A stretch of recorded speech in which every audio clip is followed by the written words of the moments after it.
following breaking news this morning. One person is dead after an apartment fire. It happened around 3:30 this morning at the Cedars Apartments on Elm Hill Pike.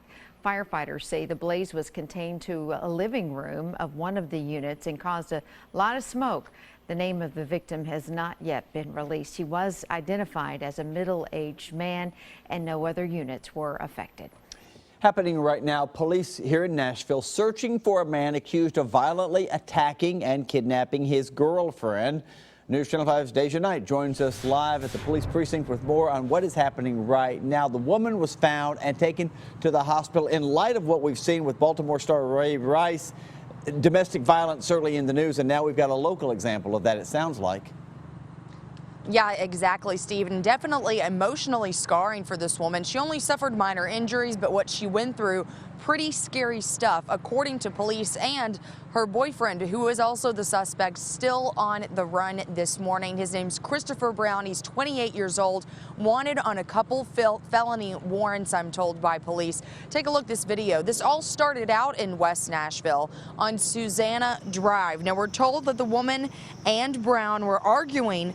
When things got out of hand, the woman ran to a neighbor's apartment, and that is when Brown allegedly kicked in the neighbor's door and dragged her out by her hair to the car. And then police say he drove her to his mother's house, where he got out of the driver's seat, and thanks to her quick thinking, she probably saved her own life by hopping into the driver's seat and driving away. We're told that that man then picked up a brick and threw it at the car there while she was driving away. Luckily, an ambulance and police were waiting on her when she drove back to Susanna Drive. Her neighbor had called 911. We know that she was taken to the hospital, minor injuries, but now the big situation now is trying to catch this guy. If you have any information on Christopher Brown, 28 years old, you're asked to call 74-CRIME.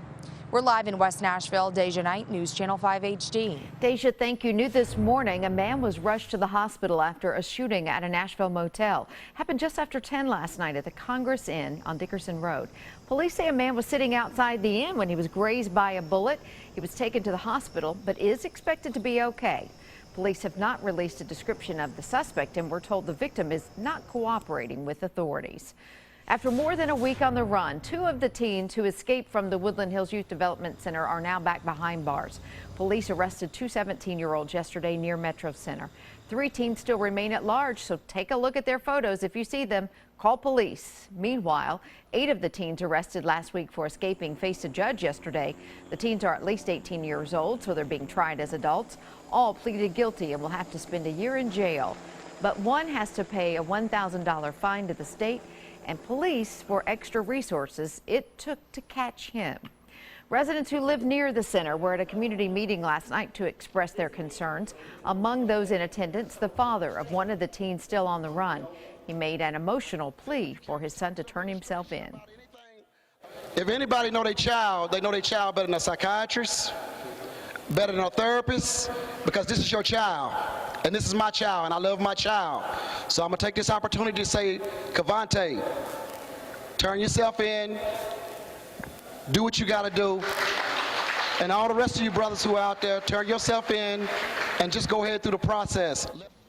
Some at last night's meeting compared the guards at Woodland Hills to a babysitter, saying they need more authority and more pay. The commissioner of DCS says they have fixed the problems that allowed the kids to get out of the buildings and under the fence. Happening right now, police are searching for a Memphis firefighter accused of killing his former girlfriend, Ronald Ellis. We've got a picture of him right here, wanted in connection with the shooting death of Torhonda Kathy. She was gunned down in a Memphis Target parking lot Monday afternoon. Police say Kathy was shot once while sitting inside her car, and then again several times as she tried to run away.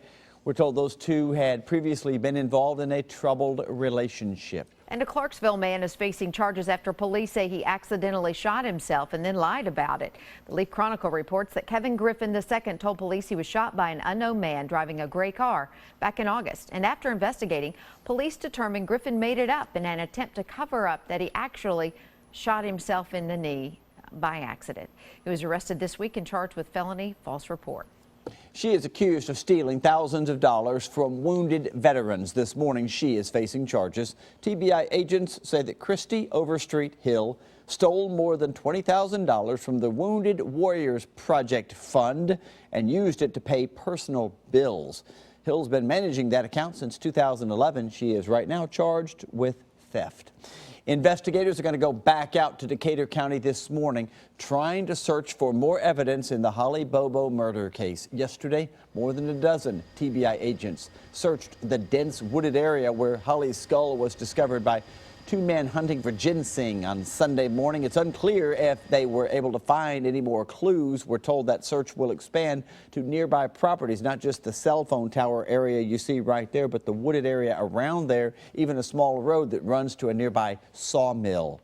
Holly's family addressed the public yesterday for the first time since that skull was found. Too shaken to speak, obviously. They released a statement thanking everyone for their support and asking for privacy as they grieve. The family knows that Holly is in a better place, and we're comforted by that knowledge. We hope that no family will have to experience what we have endured. Next month, Holly would have turned 24 years of age and likely on her way to getting a nursing degree from UT Martin. Family friends told us they have started working on a scholarship fund in her memory. We're going to hear from the DA, the new DA, in just a little bit about what the discovery of Holly's skull means for the case against her accused killers. And of course, News Channel 5 will have the latest developments on this case. We'll have it on air and online at newschannel5.com. All right.